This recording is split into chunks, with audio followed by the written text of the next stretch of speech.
تو دوستوں یہ سوال ہم سب کے ذہنوں میں ہے کہ یہ سال کیا محرم ہوگا یا نہیں، جلوس نکل پائیں گے یا نہیں، مجلسیں عزاداری ہوگی یا نہیں، کیا ہم امام حسین علیہ السلام کو اور حضرت زہرا کو پرسہ پیش کر پائیں گے یا نہیں۔ یہ سوال ہم سب کے ذہنوں میں اس وقت ہے۔ میں نبی کریم کی اس حدیث کو آپ کے سامنے پیش کرنا چاہتا ہوں جہاں پر نبی فرماتے ہیں ان لقتل الحسین حرارۃ فی قلوب المؤمنین لا تبرد ابدا۔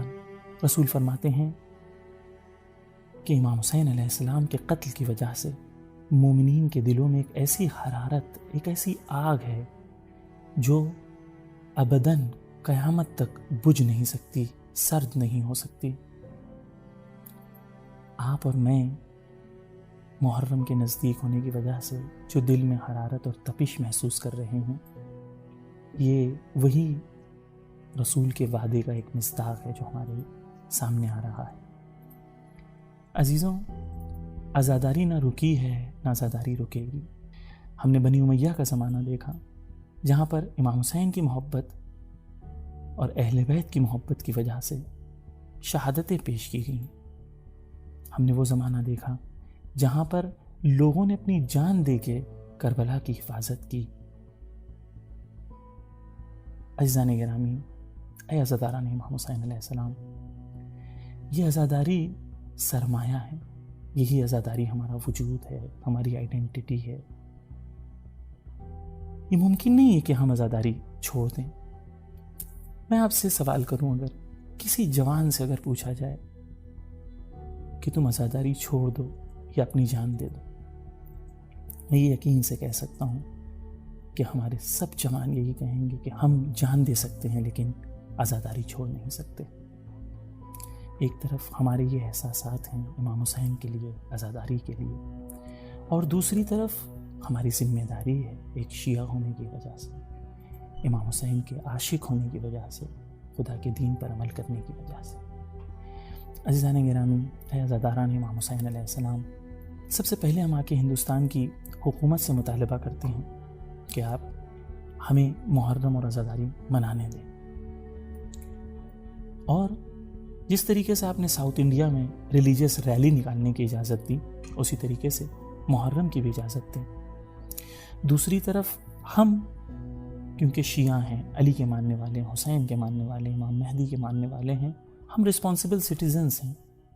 ہم سوشل ڈسٹنسنگ کے ساتھ سینیٹائزرز کا استعمال کرتے ہوئے، جس طریقے سے ہم دیکھتے ہیں ایران میں مجلسیں ہو رہی ہیں یا ایران میں جماعت کا انتظام ہو رہا ہے کہ جہاں پر فاصلے کی بنیاد پہ نماز جماعت بھی برگزار ہو رہی ہے، وہ فاصلہ جو شریعت میں اجازت ہے جس کی، اسی طریقے سے مجلسیں بھی برگزار ہو سکتی ہیں جہاں پر ٹیپس لگا کر ہم سوشل ڈسٹنسنگ کے ساتھ مجلسیں کریں۔ یہ ممکن ہے کہ عزاداری سوشل ڈسٹنسنگ کے ساتھ، سینیٹائزرز کے ساتھ، ماسک اور گلوز کے ساتھ کری جائے۔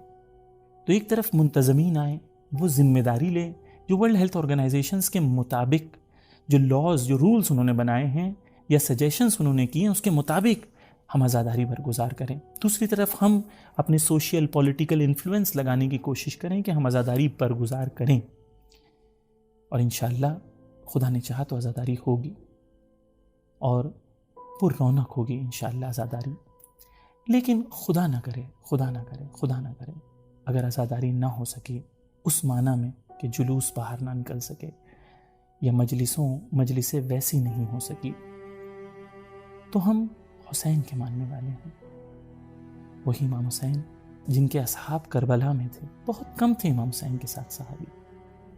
ہم نے شب عاشور کو یہ دیکھا کہ امام حسین نے اپنے ساتھیوں کو جمع کیا اور دیا بجھا کر کہا جسے جانا ہے چلے جائے، لیکن امام حسین کے صحابی نے کہا کہ اگر ہمیں 70 بار جلا دیا جائے، ہماری راکھ راکھ کر دی جائے اور ہمیں آسمانوں میں اڑا دیا جائے اور پھر سے اگر جمع کیا جائے تو ہم پھر سے یہی کہیں گے کہ ہم حسین کا ساتھ کبھی نہیں چھوڑیں گے۔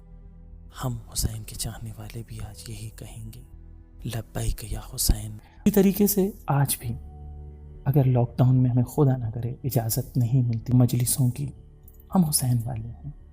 حسینیت اس عشق کا نام ہے جو مومن کی آنکھ میں امام حسین کے نام پر ایک اشک بہتا ہے۔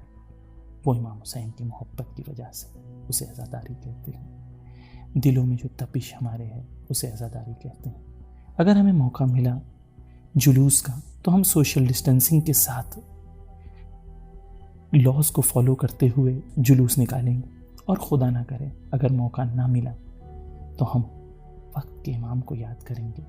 اگر ہم تنہائی میں عزاداری کرنے پر مجبور ہوئے تو ہم یہ سوچیں گے کہ وقت کے امام کس طریقے سے تنہا ہے اور کس طریقے سے تنہائی میں عزاداری کر رہا ہے۔ ایک محرم ایسا منائیں جس میں امام مہدی اجل اللہ تعالیٰ فرجہ الشریف کی تنہائی کو یاد کریں، اور اپنے آپ کو اس طریقے سے تیار کریں اس محرم میں کہ اگلے محرم تک پہنچتے پہنچتے وقت کا امام ہم سے راضی ہو جائے، اور جب ہم کہیں لبیک یا مہدی تو وہاں سے آواز آئے کہ ہاں اے میرے چاہنے والے، تیری اس لبیک کو میں نے قبول کر لیا۔